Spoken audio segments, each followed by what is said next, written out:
But I realized that it's very important to set aside time for your own growth. If you have something that you want to learn, some skills that you want to pursue and acquire, please don't hesitate to get them. So, ang point kung bakit ako nag-haul ngayon ay share ko lang na kung meron kayong gustong bilhin na magandang things pero na mahal siya, antayin nyo na mag-sale. Kasi matagal ko na itong tinitignan sa John Lewis pero hindi ko binibili kasi 300 pounds.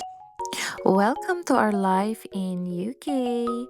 Simple life, lots of adventures, and family. Join us and don't forget to subscribe, guys. Hello, family! Kumusta kayong lahat? Sana ay blessed kayo ngayong araw. So, ngayon ay, ano na ba ngayon? Last day of March, 31st of March, 3:30 na ng hapon. Ayan. Marami akong life update, pero iisa-isahin ko lang So, ngayong araw, meron lang akong i-share sa inyo. So, ako kasi, I've been looking for things that I want to do as a hobby and as something to learn. Something new to learn all the time.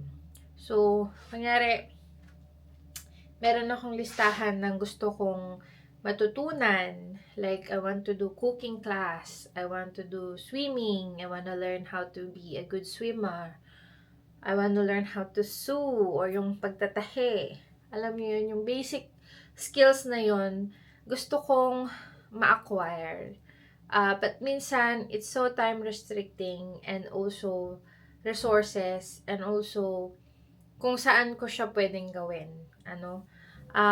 But today, I made the decision to make things happen.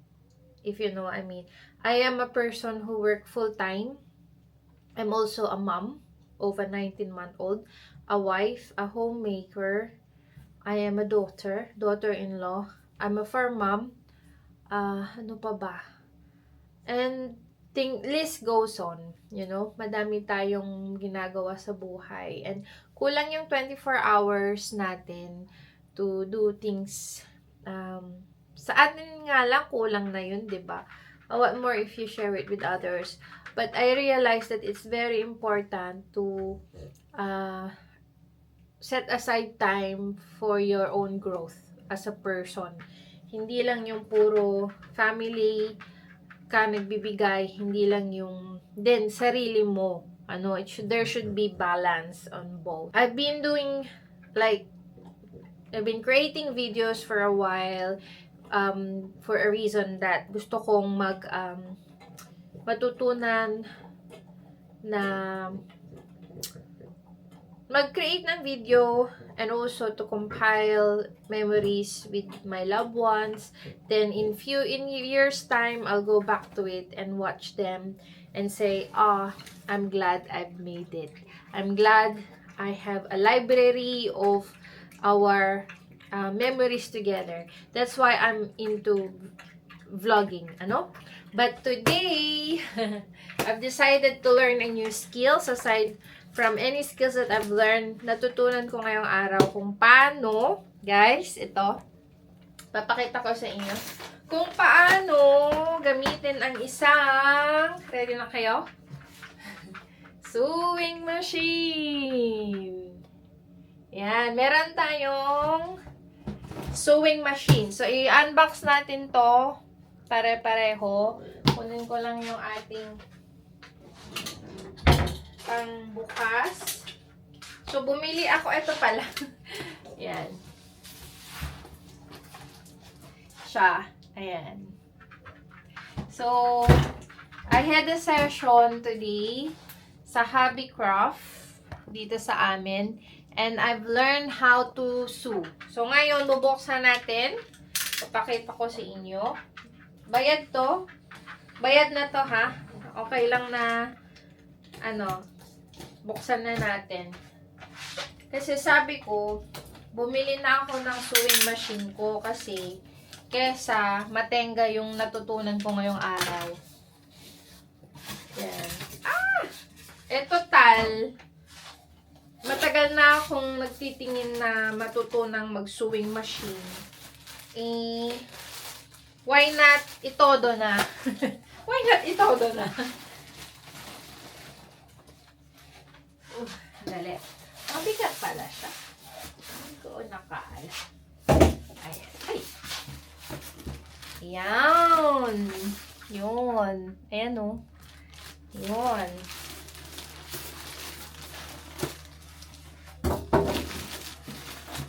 Bagong-bago. Mabigat siya, guys. Oh my.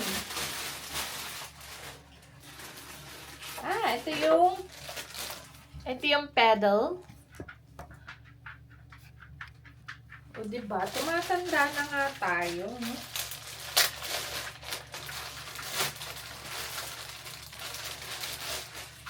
Ito yung ginamit ko kanina. Tinuruan ako nung si ate na nananahi. I'm so excited. Halika tara, paglaruan natin. Na-excite tuloy ako. Tapos meron ako ditong mga tela. Binili ko na rin. Para pag-practicean ba. Bumili ako dito ng parang ganito. Tela. Para tignan ko kung anong pwede kong gawin. Naisip ko na pwedeng gawing napkin. So, pero yung isa, gagawin kong yung pink na lang. Ito na, pink. Yan. Gagawin kong practice. So, sabi ko, gawin ko itodo ko na yung hobby natin, no? Kasi kung hindi, ay, naku, makakalimutan ko yung natutunan ko ngayon. Wala naman akong sewing machine. So, tara, pakita ko sa inyo yung natutunan ko kanina. Try natin yung bago nating toy. Buksan din natin tong binili kong mga thread, no? Yun.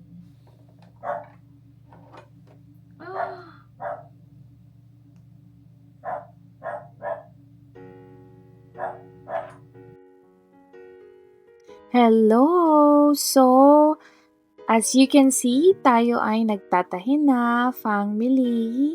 Masayang-masaya ako kasi nga, na-pursue ko yung isa sa mga nasa bucket list ko, which is yung pagtatahi.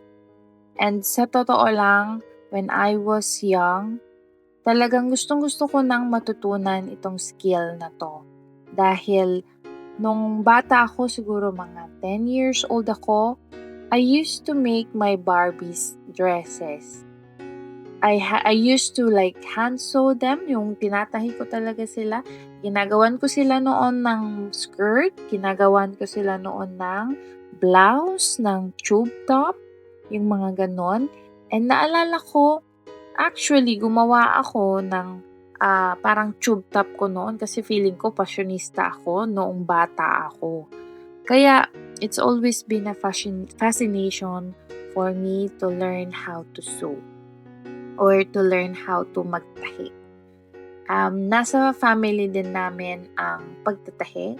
So I think my grandma used to magtahi, and yung tita ko ay nakita ko siya at tinahian niya ako noon ng aking skirt for Christmas. So, it's always been in my bucket list to learn how to use a sewing machine, how to create clothes, and how to create dresses. I have long way to go, I know. Kaya ipapursue ko talaga until I became good at it. So, I'm just starting and I'm glad I have started.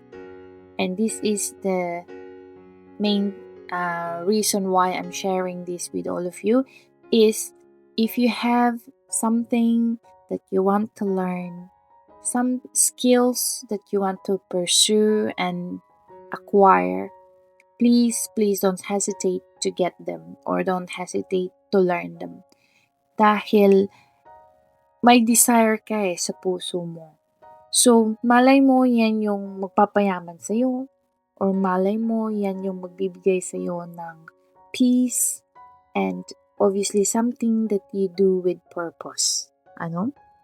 And ako, marami pa akong gustong matutunan but at this point in my life, I have very limited time.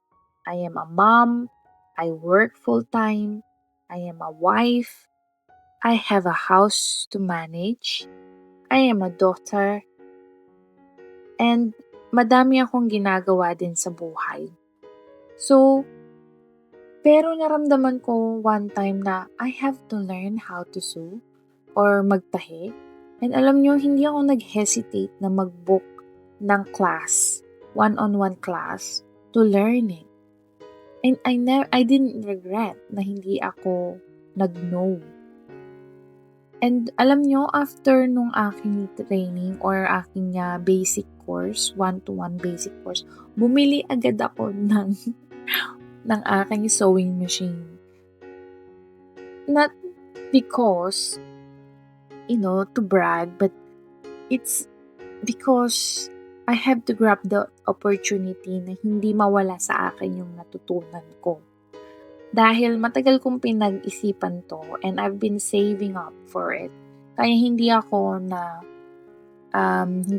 nang hinayang na bilhin yung sewing machine na to dahil I've been saving up for it. And alam nyo, when I did it, I was so happy. I was so satisfied with what I've done. And walang nakapigil sa akin.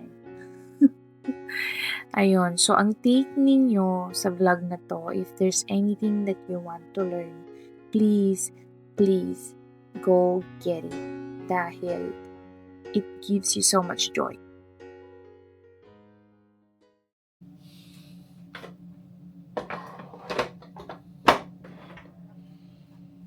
Where's my bag?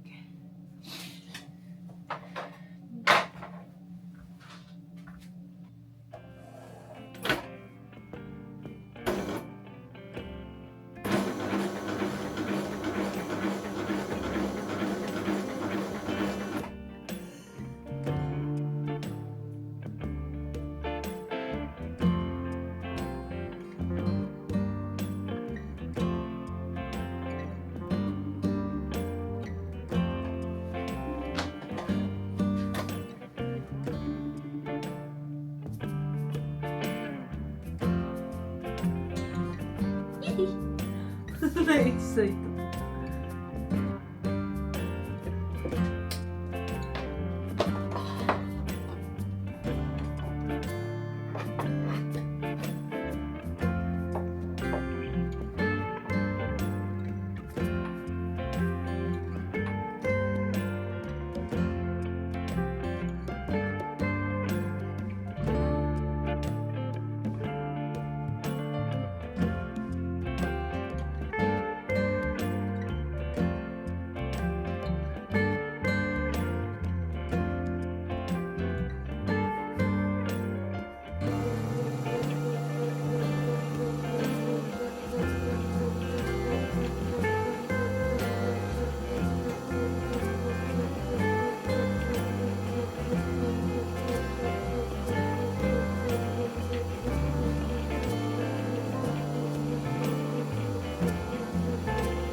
lahat. Today ay 20 ng March. No, magsi 7 o'clock na ng gabi. Meron tayo ditong dumating na package. Actually, dumating to kagabi. Pero hindi ko nabuksan kasi na-busy kami. So, ngayon lang ko lang siya bubuksan para kasi gagamitin ko, I should say. So, isa sa mga binili ko this month is yung bagong mga lutuan. Ayan. So, this is a product from Tefal. Ayan. Ito yung ang tinatawag nilang, ano nga yun? Wait lang. Naka-sale kasi to, kaya binili ko na. From 330 pounds, naging 110 pounds na lang. O, diba? Ang laking tipid. Noon ko pa to tinitignan sa John Lewis. Siya, space saver. And then, kasi i-stack mo siyang ganon. So, meron ka diyang saucepan, dalawang. So, pakita ko na lang, no? Buksan na nga natin. So, ang point kung bakit ako nag-haul ngayon ay share ko lang na kung meron kayong gustong bilhin na magandang things pero na mahal siya, antayin nyo na mag-sale. Kasi matagal ko na itong tinitignan sa John Lewis, pero, hindi ko binibili kasi 300 pounds. 330 pounds ata. So, kung i-convert mo siya sa Philippine peso, is 330 times 70. 23,000. Ayan, ito siya. Ay! Paano ito buksan? Ayun. So, ito yung Ingenio Emotion Induction. So, basically, ito yung itsura niya. Ayan. So, meron ditong saucepan. Natatanggal din yung handle niya. Tsaka meron din siyang kasamang cover. And yung plastic cover. Ay! Hey, baby! Basically, pwede siya sa oven. Pwede din siya sa induction. Pwede rin siya sa ref. Yes, Elia, what are you trying to do? Ayan. So, buksan na natin, guys. Nang mapakita ko sa inyo bago ko gamitin. Kasi maganda. Ang point ko why ako nag-haul is inantay ko talaga to na mag-sale. Kasi ito, ayan. Tefal Ingenio. Yan yung product. So, nice. First, yes, darling. First on the box is the handles. Ito siya, Gaganyan mo siya. Tapos, ilalagay mo yung pan dyan. Tignan natin kung paano magamit. So, may dalawa. Yan. Tefal. So, this is the first pan. Dalhin na natin yung mga boxes. Nice. And this is, guys, stainless steel.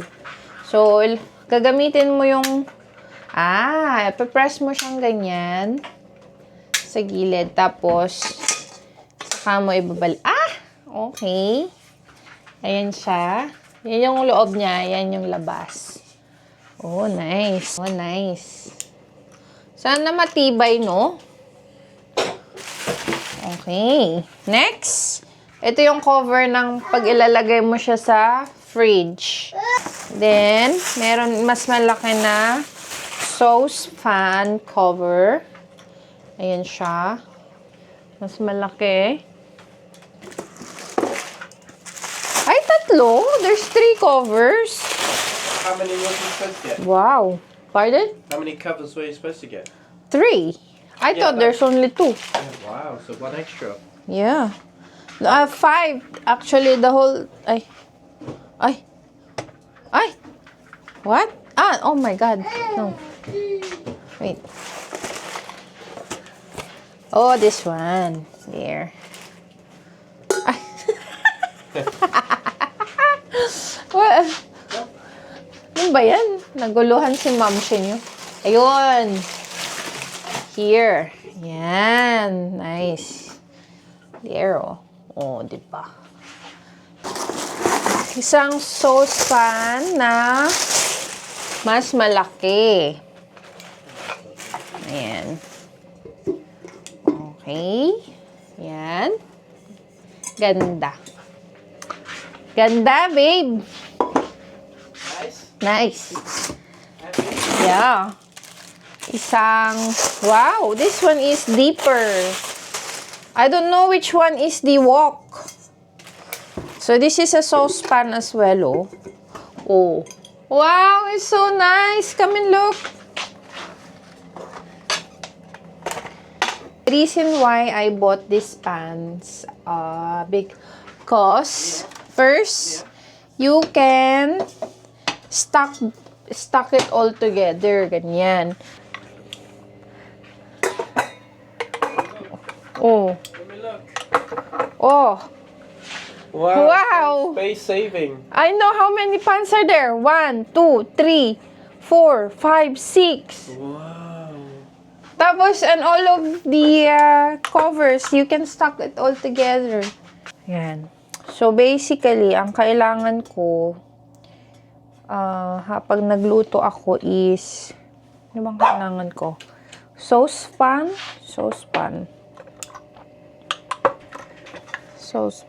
Yan. Ito na lang muna yung ating i-wash. Kailangan natin ng saucepan. Yan. Kasi lulutuan natin si Aliyah ng kanyang dinner. Tapos, ganito yung paglagay sa yan. So, ito, dalawa ang handle. So, kahit na anong lutuan, pwede.